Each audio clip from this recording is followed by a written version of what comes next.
You know that sinking feeling that creeps in when you're with someone, and yet you feel more alone than when you're actually by yourself. You're sitting next to them. Their presence should feel comforting, but instead it feels like a quiet emptiness spreading through your chest. It's the moment you catch yourself pretending, forcing a smile, or laughing at something that doesn't actually amuse you because the alternative, facing the truth that something is deeply wrong, feels unbearable. That's the hidden reality of dating the wrong person. It doesn't always show up as shouting matches or dramatic betrayals. More often, it reveals itself quietly in the erosion of your joy, in the subtle exhaustion of being with someone who feels more like a weight than a partner. You tell yourself it's just a rough patch, that maybe you're being too demanding, too sensitive, or too complicated. But the truth is, when you're with the wrong person, you end up shrinking instead of expanding. You compromise not just on little things, but on the essence of who you are. You catch yourself silencing opinions, swallowing words, and suppressing desires because every time you voice them, the air grows tense where you're met with dismissal, or worse, indifference. You want to believe that love should be about compromise, about understanding and meeting halfway. But in reality, you're not walking toward each other. You're walking away from yourselves. Think back to how it felt at the beginning, when everything seemed brighter. The messages that made your heart race, the thrill of being chosen, the glow of possibility. You wanted so badly to believe that this was it, that you'd found the person who would understand you, who would see you in all your messy complexity and still choose to stay. But slowly, almost imperceptibly, the cracks began to show. Maybe it was the way they dismissed your feelings as overreacting. Maybe it was the subtle digs at your dreams, the comments that made you feel small. Or maybe it was the emptiness of realizing you were giving and giving, yet receiving almost nothing in return. Dating the wrong person feels like being locked in a cycle of confusion. One day they're warm, attentive, and you let yourself hope again. The next day, they're distant, cold, or critical, and you're left spinning in self-doubt. You start analyzing every text, or replaying conversations in your head, wondering if you said too much or not enough. The relationship begins to feel less like a partnership and more like a test you're constantly failing. And in that constant state of walking on eggshells, you lose the very thing that love is supposed to give you: peace. What makes this even harder is that deep down, you know something isn't right, but admitting it would mean facing the terrifying thought of starting over. You think about all the time you've invested, all the memories, all the energy poured into trying to make it work. You hold on tightly to the hope that maybe tomorrow will be different. Maybe if you try a little harder, maybe if you love them enough, they'll finally change. But what you're really doing is bargaining with yourself, trying to justify why you stay even when your heart keeps whispering that this isn't where you're meant to be. There's a silent kind of suffering in being with the wrong person. It doesn't always look dramatic from the outside. To friends and family, everything might look fine. You post smiling pictures, you show up together at gatherings, you keep up appearances. But behind closed doors, you feel drained, unappreciated, and misunderstood. You start questioning your worth, wondering if maybe the problem is you, if maybe you're just not cut out for love. And yet, there's a small part of you that knows this isn't true. Because the right relationship doesn't strip you of your self-worth, it reinforces it. The right relationship doesn't make you feel like you're too much, it reminds you that you're enough. The heartbreaking thing is how easy it is to confuse attachment with love. You tell yourself that because you miss them when they're gone, it must mean you love them. You tell yourself that the intense ups and downs are proof of passion, when in reality, they're signs of instability. You confuse the relief of temporary closeness with genuine intimacy, even though the closeness never lasts. And in the middle of this cycle, you lose track of what love is actually supposed to feel like. Love, in its truest form, isn't supposed to feel like constant anxiety. It isn't supposed to keep you second-guessing, apologizing for existing, or feeling guilty for having needs. Love is not about who can tolerate the most pain. for who can give the most without receiving. Love is about two people growing together, supporting each other, and creating a space where both feel safe to be their authentic selves. When you're dating the wrong person, that sense of safety is missing. Instead, you live in a state of low-level fear. Fear of being too honest, fear of being abandoned, fear of never being good enough. And yet, there's something profoundly human about staying even when you know it's wrong. We cling to the familiar because the unknown is terrifying. We tell ourselves stories about loyalty, about patience, about how relationships are supposed to be hard. But deep down, you can feel the cost of staying. It shows up in your body as tension you can't shake, in your mind as thoughts that keep circling at night, and in your soul is the dull ache of living a life misaligned with who you are. The hardest part is not recognizing that you're with the wrong person. It's finding the courage to admit it. Because once you admit it, you can't go back to pretending everything is fine. Once you admit it, you face the truth that something has to change, and change always feels like loss. But what you might not realize yet is that staying where you don't belong is its own kind of loss. It's the loss of your joy, your energy, your sense of self. And that's a price far too high to pay for the illusion of security. So when you feel that quiet emptiness creeping in, when you find yourself twisting in a shapes you no longer recognize just to keep the peace, it's not just a phase. It's your inner voice trying to wake you up, trying to tell you that love is not supposed to feel like this. The signs are already there. You've just been too afraid to look at them directly.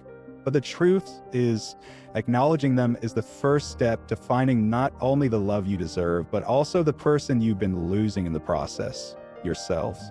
The turning point always begins with a whisper inside you, a voice that says something has to change. You might try to silence it at first, drowning it out with distractions, convincing yourself you're overreacting, but the voice only grows louder. It grows louder every time you feel unseen, every time you compromise your values just to keep the peace, every time you walk away from an argument with a heavy sense that you weren't actually heard. Deep down, you know you can't keep living like this.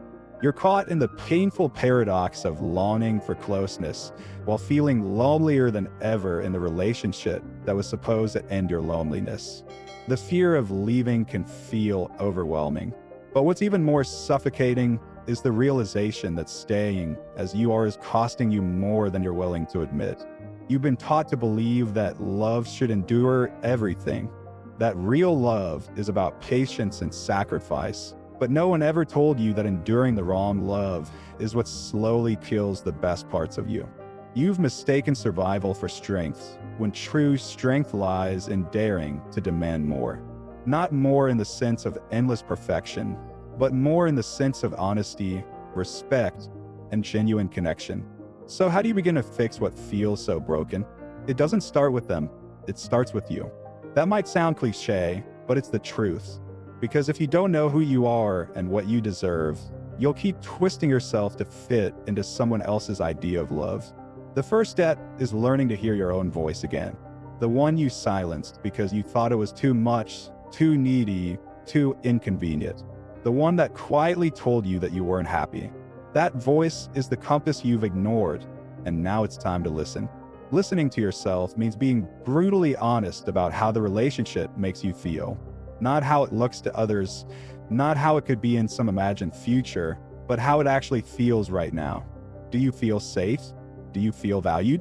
Do you feel like you're able to grow into a fuller version of yourself? Or do you feel like you're shrinking, hiding, dimming your own light just to avoid conflict? The answers to these questions often hurt, but they're the only way to see clearly. Because clarity doesn't come from waiting for someone else to change. It comes from recognizing where you truly stand. Sometimes, fixing it doesn't mean leaving immediately. Sometimes, it means daring to communicate with a raw honesty you've never allowed yourself before. Instead of burying your disappointments, you let them surface. Instead of sugarcoating your pain, you give it words. You sit across from them and say, "This is how I feel when you dismiss me. This is how it hurts when I'm not supported. This is what I need in order to stay." And when you say it, you don't say it as an ultimatum or a weapon. You say it because you're finally valuing your own heart enough to make it heard. Their reaction will tell you everything you need to know. If they lean in, if they listen, if they show genuine effort to meet you halfway, then maybe there's something to rebuild. Relationships are not perfect. They require effort, humility, and the courage to face uncomfortable truths. But if, instead, your honesty is met with denial, with blame, with indifference, then you already have your answer. Because a person who refuses to see your pain is a person who cannot truly love you. Fixing a relationship is never about molding yourself into someone you're not. It's not about silencing your needs or lowering your standards, just to hold on to someone who isn't willing to rise with you. Real fixing is about truth. And sometimes the truth heals, but sometimes it liberates. Healing happens when both people are willing to grow, when both can own their flaws and fight for something better. Liberation happens when you realize that the bravest fix is to walk away, to stop bleeding in the name of love that never truly loved you back. Yes, it's terrifying. Walking away feels like tearing a piece of yourself apart, but in reality, you're reclaiming pieces that were already stolen from you. The fear of being alone looms large, but loneliness in your own company is temporary. Loneliness inside the wrong relationship is endless. Choosing yourself is not abandonment. It's an act of survival, an act of self-respect. And strangely enough, it's the act that opens the door to the kind of love you've been searching for all along. Because the truth is, you don't fix a broken relationship by sacrificing who you are. You fix it by becoming so honest with yourself that you refuse to settle for anything less than what nourishes your soul. Sometimes that honesty leads to deeper intimacy with the person you're with. Sometimes it leads you out the door. Either way, it leads you back to yourself.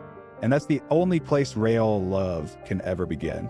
Imagine what it would feel like to wake up next to someone and not wonder if today will be another day of tension.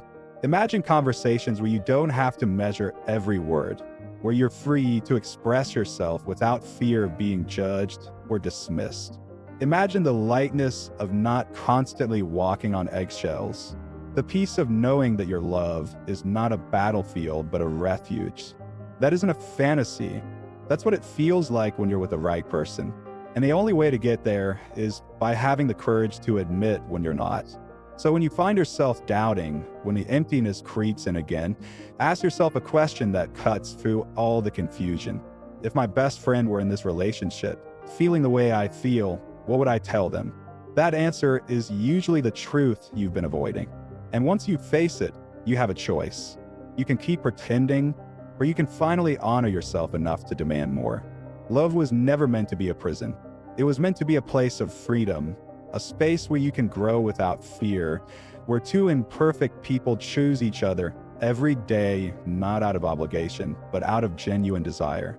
If what you have doesn't feel like that, then it's not love. It's attachment, fear, habit, or illusion. And the moment you realize that is the moment everything begins to change. Because once you see the truth, you can't unsee it. And once you taste the freedom of living in alignment with who you truly are, you'll never again settle for the wrong person disguised as love.